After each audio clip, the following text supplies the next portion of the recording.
What if the biggest obstacle in your life is not your past, not your environment, not the people who doubted you, but you? What if every time you felt stuck, unworthy, or afraid to start, it was not failure chasing you, but your own shadow begging to be understood? This is not a story about climbing mountains.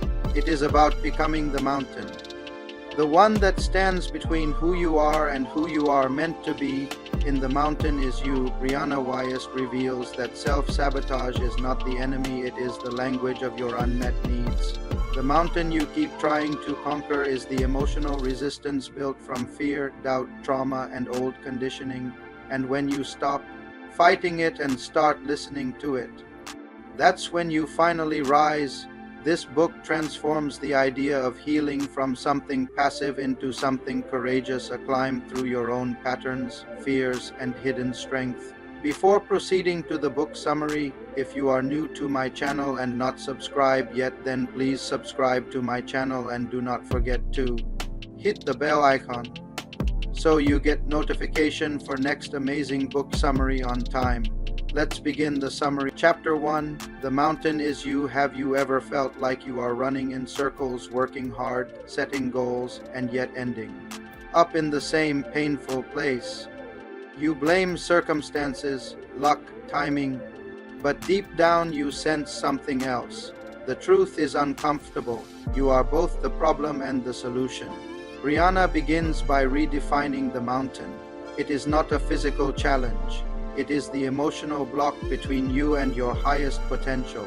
Every time you avoid discomfort, overthink instead of act, or chase validation instead of purpose, you are choosing to stay at the bottom of that mountain. But here is the twist. The mountain was never meant to defeat you. It was designed for you so you can awaken parts of yourself that comfort will never reach. Growth requires friction. Healing requires honesty.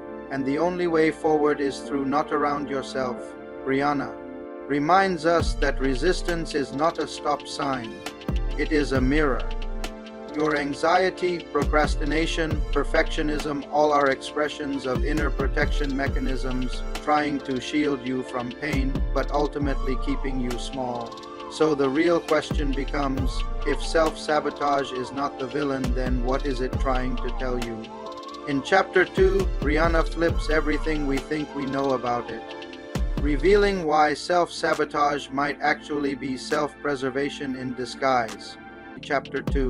There's no such thing as self-sabotage. What if everything you call self-sabotage is actually your mind trying to protect you?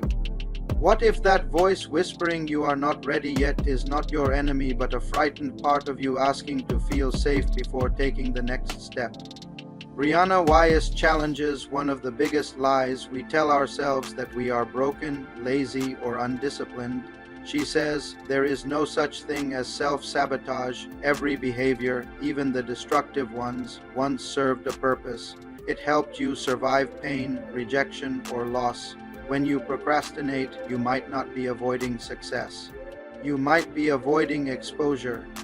When you overthink, you might not be indecisive, you might be afraid of losing control.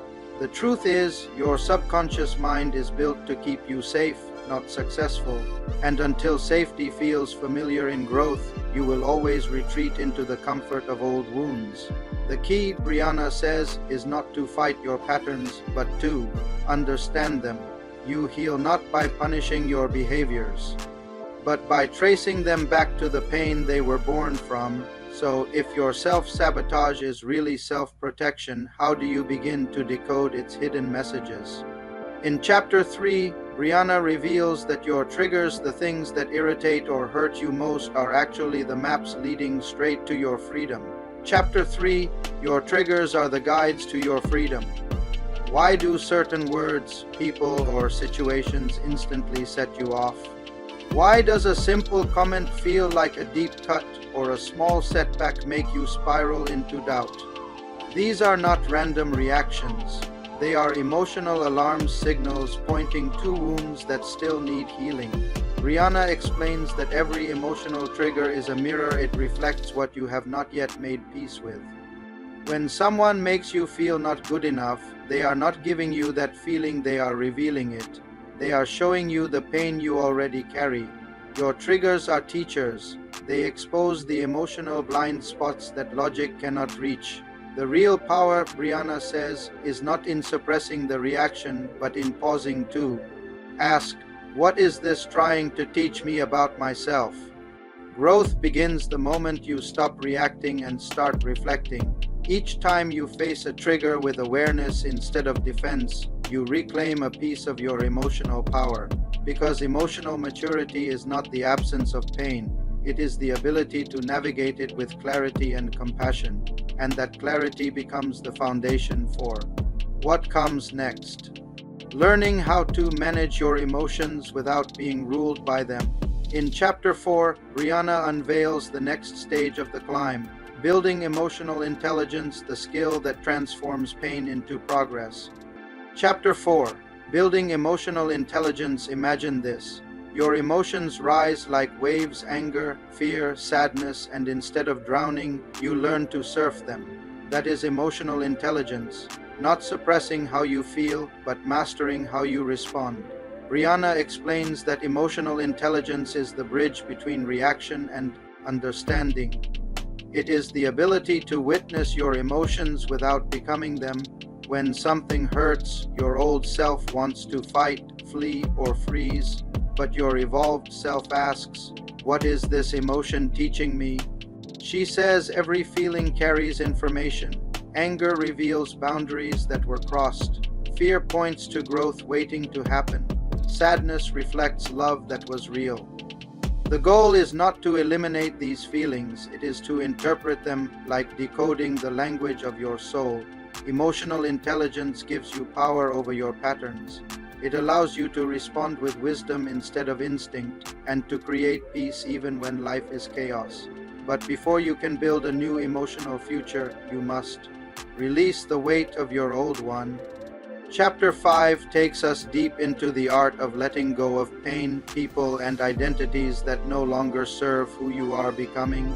Chapter 5, Releasing the Past. You cannot climb the mountain while carrying the boulders of your past. Every memory you refuse to forgive, every story you replay, is emotional gravity pulling you back, down. Brianna explains that holding on is a form of self-sabotage disguised as safety. We keep reliving the past because it feels familiar, and familiarity feels safer than freedom. Forgiveness, she says, is not approval of what happened. It is acceptance that it already did. Releasing the past means rewriting your narrative. You did not fail, you learned. You were not rejected, you were redirected. Pain becomes power when you choose to see meaning in it. The moment you stop fighting your past, you free your energy to build your future, and once the past loosens its grip, you finally have space to dream again. Chapter 6 shows how to turn healing into creation and how to build a future that reflects your true self. Chapter 6, Building a New Future. If your old life was built from fear, survival, and proving your worth, what happens when you start building from peace, purpose, and self-respect? Brianna teaches that creating a new future starts with small, intentional actions. You do not need a complete plan, you need a single moment of courage, repeated daily. She explains the concept of alignment. Your goals must reflect who you are now, not who you used to be. Otherwise, you will keep climbing the wrong mountains. Building a new future means upgrading your identity from someone waiting for change to someone creating it. You begin to replace habits of avoidance with rituals of growth, journaling, self-discipline, honest reflection, and aligned choices. Each time you act like the person you want to become, you bring that version of yourself closer to reality. And when you begin to embody your highest potential, the mountain that once intimidated you now becomes your teacher. In the final chapter, Brianna reveals the transformation from self-sabotage to self-mastery. Chapter 7. From self-sabotage to self-mastery. You began this journey thinking the mountain was something to conquer. Now you realize it was something to become. Self-mastery, Brianna says, is not about control, it is about alignment. It is the harmony between what you feel, what you think, and what you do. The mountain was never against you. It was your soul's way of asking, are you ready to meet the strongest version of yourself? Self-mastery means responding to challenges with awareness, not reacting from old pain. It means taking full responsibility for your energy, emotions, and choices. You stop chasing happiness and start cultivating peace. You no longer run from fear, you use it as fuel, and you understand that every obstacle was secretly an initiation into your power. You have not reached the top of the mountain, you have become it. And from this place of awareness, every challenge ahead feels different because now you know the truth. The mountain was always you. Final thoughts. Conclusion. The book ends with a truth both humbling and empowering. Every struggle in your life was a message, not a punishment. Every delay, a redirection. Every pain, a doorway to deeper wisdom. Brianna Wiest does not teach you how to escape your mountain. She teaches you how to listen to it, how to climb it with grace, and how to emerge not as a victim but as a master. Because healing is not about changing who you are. It is about remembering who you were before the world taught you fear.